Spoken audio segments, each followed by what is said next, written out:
প্রথমে বলি অনেক জায়গায় দেখছি কিন্তু গেল গেল রব উঠে গেছে যে মোহনবাগান শেষ, লিগ শিল্ডের সবই বোধহয় হারিয়ে গেল, মোহনবাগান মলিনা আবার খুব বাজে কোচ, মোহনবাগান প্লেয়াররা খেলতে পারে না, এই রকম একটা অ্যাপ্রোচ চারদিক থেকে আসছে। কিন্তু লিগ টেবিল সেরকম কথা বলছে না, আমরা লিগ টেবিলের ওপরেই আছি, বাকিদের থেকে আমাদের অবস্থা বেটার। 12খানা ম্যাচ খেলেছি, 2টো ড্র 2টো হার, কিন্তু অনেকেই কনক্লুশনে চলে আসছেন আমাদের দ্বারা লিগ শিল্ড হবে না। এখনও কিন্তু লিগ শিল্ড হবে কি হবে না সেটা বলার মতো সুযোগও আসেনি। আমি বলছি না যে মোহনবাগান লিগ শিল্ড পেয়ে যাবে, এরকম ব্যাপার আছে, কিন্তু সেটা বলার মতো অবস্থানে আসেনি। সেটা বলার মতো অবস্থান হচ্ছে জানুয়ারি মাসটা পেরিয়ে যাওয়ার পর।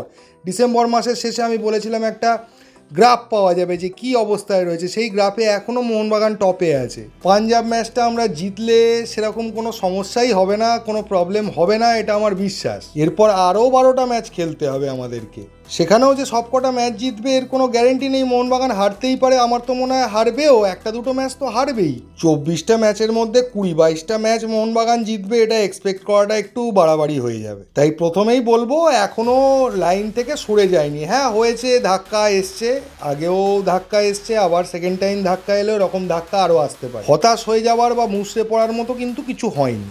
এবার চলে আসি মোহনবাগানের ভুলগুলো নিয়ে। ভুলগুলোকেও তো আইডেন্টিফাই করতে হবে এবং সেগুলোকে শোধরাতে হবে। ভুল হয়, মানুষ মাত্রই ভুল হয়, আমাদের টিমেরও ভুল হয়েছে, জিতছিলাম, হেরেছি, ঠিক আছে, কিন্তু ভুলগুলোকে শুধরে নিতে হবে। প্রথমে যদি মলিনার ভুলে আসি তাহলে আমি বলবো মলিনার সবথেকে বড় ভুল হচ্ছে সাহালকে খেলানোটা ওই পজিশানে। সাহালের পজিশান ওটা নয়, দিমি অ্যাটাকিং মিডফিল্ডার নয়। সাহাল যদি পেছন থেকে খেলে তাহলে বলটা সামনের দিকে সাপ্লাইটা কে করবে? সাহাল পাস দিয়ে খেলতে ভালোবাসে, তাই পাশে একটা প্লেয়ার থাকাটা খুব জরুরি যাকে ও পাস দিয়ে আস্তে আস্তে 1-2 খেলে উঠবে। ওকে ওই খেলাটা খেলতে দিতে গেলে দিমিত্রিকে নিচে নেমে আসতে হবে, দিমিত্রিকে ওর সঙ্গে 1-2 খেলে ওকে ওঠাতে সাহায্য করতে হবে। দিমি পেছনে নেমে আসা মানে ম্যাকলারেন একটা লোন স্ট্রাইকার হয়ে গেল, ওর সঙ্গে পুরো কানেকশানটা কেটে যাচ্ছে। আর অপোনেন্ট কি এত টাইম নিয়ে বিল্ড আপ করার সুযোগ দেবে? সেটা কখনোই সম্ভব নয়। নেক্সট ভুল আমার মনে হয়েছে, আমি জানি না দিমির কন্ডিশন ফিজিক্যাল কতটা কি ছিল যে দিমি আর খেলতে পারতো কিনা। যদি দিমি খেলতে পারতো তাহলে মলিনার উচিত হয়নি ওই সময় দিমিকে তুলে নিয়ে জেসন কামিন্সকে নামানো। এতটাই যখন গ্যাম্বেল করছে, পরে সুহেলকেও নামালো, তখনই গ্যাম্বেলিংটা করে দিয়ে দীপেন্দুকে নামিয়ে টম অ্যালড্রেডকে তুলে একটা রিস্ক নিতে পারতো 3টে ফরেন প্লেয়ার সামনে খেলিয়ে। প্লেয়ারদের কি ভুল ছিল? প্লেয়ারদের মেন ভুল ছিল যে মিডফিল্ডের দখল তাদের কাছে ছিল না। মিডফিল্ডের দখল না থাকার জন্য গোয়া প্রেস করছিল, গোয়া প্রেস করার ফলে আপুইয়া বেরোতেই পারছিল না। আপুইয়া যে ডিফেন্স ছেড়ে বেরোবে মনেই হচ্ছিল না, যে একটা 5 নম্বর ডিফেন্ডার হিসেবে ও সামনে দাঁড়িয়ে আছে, তাছাড়া ওকে নড়তে দেওয়া হচ্ছিল না। আমরা ছোট থেকে শুনে আসছি মাঝমাঠ যার ম্যাচ তার, এইটা মলিনা বোধহয় ছোটোবেলায় শোনেনি। আমরা যে ম্যাচগুলো জিতেওছি সেই ম্যাচেও কিন্তু আমাদের মিডফিল্ডের ওরিয়েন্টেশনটা ঠিক ছিল না, মাঝখান দিয়ে সেরকম অ্যাটাক আমাদের ওঠেনি, 2টো উইং নির্ভর খেলা হচ্ছিল। আর অপোনেন্ট কোচ যখন মনোলো মার্কেস, ও কিন্তু জানে যে উইং দুটোকে ব্লক করে দেবে। সেটা আমি খেলার আগেই ভিডিওতে বলেছিলাম যে কোনো কোচ, অপোনেন্ট কোচ হিসেবে সে ফার্স্টেই ভাববে মোহনবাগানের মেন 2টো অ্যাটাকের জায়গা বা প্লাস পয়েন্ট 2টো উইং, সেই দুটোকে লক করে দিলে মোহনবাগানের খেলা শেষ হয়ে যাবে। আর গ্রেগ স্টুয়ার্ট যদি প্রত্যেকটা ম্যাচে মোহনবাগানকে বার করে দেয় তাহলে তো গ্রেগ স্টুয়ার্ট নির্ভর টিম হয়ে যাবে, আর টিমটার নাম মোহনবাগান থেকে চেঞ্জ করে গ্রেগ স্টুয়ার্ট ডেকে দিতে হবে। গ্রেগ স্টুয়ার্ট খেললেও তারও তো অফ ফর্ম যেতে পারে, সেও কোনো দিন তার খেলতে নাও পারে বা সেই রকম ফর্মে নাও থাকতে পারে, কোনো প্রবলেম হতে পারে, তাহলে মোহনবাগান সেই ম্যাচটা জিতবে না।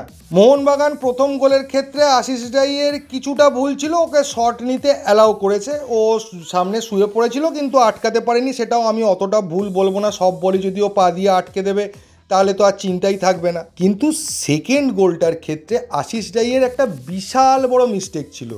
আশিস রাই প্রথম থেকে ব্রাইসনকে ধরে রেখেছিল, ব্রাইসনকে ধরে ধরে এগোচ্ছিল। হঠাৎ ওর কি মনে হলো, উঁকি মেরে খেলা দেখছে যে বলটা কোথা থেকে উঠবে, এই করবে, ততক্ষণে ব্রাইসন ভেতরে ঢুকতে শুরু করেছে। যখন ও ওখান থেকে শটটা তুলেছে তখন টম অ্যালড্রেডও রিপ্লেতে দেখা গেছে ও নিশ্চিন্ত যে ওখানে আশিস রাই আছে, প্রবলেম হবে না। ও হঠাৎ তাকিয়ে দেখে যে আশিস রাই নেই, আশিস রাইও হঠাৎ তাকিয়ে দেখছে ব্রাইসন ঢুকে গেছে। তো আশিস রাই এই বেসিক এই ধরনের ভুল করবে এটা হয়তো মলিনাও ভাবেননি। এটা মলিনাকে আমি দোষ দেবো না, কারণ মলিনার মাথায়ও ছিল না যে আশিস রাই স্কুল লেভেলের এরকম মিস্টেক করবে। উঁকি মেরে খেলা দেখবে, পেছনে প্লেয়ার ঢুকে যাবে, তাকে ভুলে যাবে। আর শুধু তাই নয়, ব্রাইসন বারবার ঢুকেছে, আশিস রাই বারবার ভুল করে ভেতরে ঢুকে এসছে, আর ব্রাইসন ওপেন হয়ে গেছে, ও ফাঁকায় দাঁড়িয়ে আছে আর ওকে টার্গেট করে বল সাপ্লাই করে যাচ্ছিল। আমি জানি না আশিস রাই কী ভাবছিল যে ব্রাইসন গোল করতে পারবে না, নাকি ওদের প্রপার ডিফেন্সিভ ওরিয়েন্টেশনটা শেখানো হয়নি যে এরকম সিচুয়েশানে অ্যাটাক এলে কে কোথায় থাকবে বা কোন জায়গা থেকে অপারেট করবে। সেই জায়গাটা বারবার তো আমার ভুল দেখছিলাম বারবার ভুল হচ্ছে ব্যাপারটা। এরা কিছুটা হলেও ব্রাইসনকে আন্ডার এস্টিমেট করেছে, ব্রাইসন বারবার ঢুকে গেছে, তা সত্ত্বেও যে কী করে তাকে আন্ডার এস্টিমেট করে এটা আমার মাথায় ঢুকছে না। এক কথায় বললে টিমটার ব্যালেন্সের সমস্যা রয়েছে, এটা আমায় বলতেই হবে। টিমটার ব্যালেন্সের সমস্যা রয়েছে, দুধারের দুটো দিক খুব পাওয়ারফুল, মাঝখানটা ভোঁতা, কিন্তু সামনের দিকটা খুব ধারালো। মাঝখানটা ভোঁতা হওয়ার জন্য জেমি ম্যাকলারেন বা জেসন কামিন্স খেলুক বা দিমিত্রি পেট্রাডস থাকুক, এদেরকে এক্সপেক্ট করতে হচ্ছে উইংই বল সাপ্লাই করবে, পেছন থেকে বা পাশ থেকে কোনো বল এরা পাবে না। প্রত্যেকটা টিমের অ্যাটাকিং ডিফেন্সে একটা করে, মাঝখানে দুটো করে দিয়ে একটা ব্যালেন্স তৈরি করা হয়। মোহনবাগানের পেছনে দুটো, সামনে দুটো, মাঝখানে কিছু নেই। ক্রিটিসাইজ করে লাভ নেই, কিন্তু এই জায়গাগুলোতে নজর দিতে হবে। সামনে উইন্টার ট্রান্সফার উইন্ডো আছে, কিছু ডিসিশান নেওয়ার আছে, ভাইটাল ডিসিশান নেওয়ার আছে, সেটা যেন প্রপারলি নেয়। সেটা না নিতে পারলে কিন্তু এই টিমটাই রেখে দিলে এই জায়গাটার সমস্যা কিন্তু বারবার হবে। কে বলেছে যে গ্রেগ স্টুয়ার্ট পুরো এখন এপ্রিল মাস বা মার্চ মাসের শেষ পর্যন্ত পুরোটা খেলতে পারবে? আবার সমস্যা হবে, গ্রেগ স্টুয়ার্ট থাকবে না, টিমের মাঝমাঠ চলে যাবে। তবে সবশেষে এটাই বলবো যে এই হারটা হয়তো প্রয়োজন ছিল, তাই জন্যই হয়েছে, না হলে হয়তো মোহনবাগানের এই হারগুলো পরের দিকে আসতে পারত।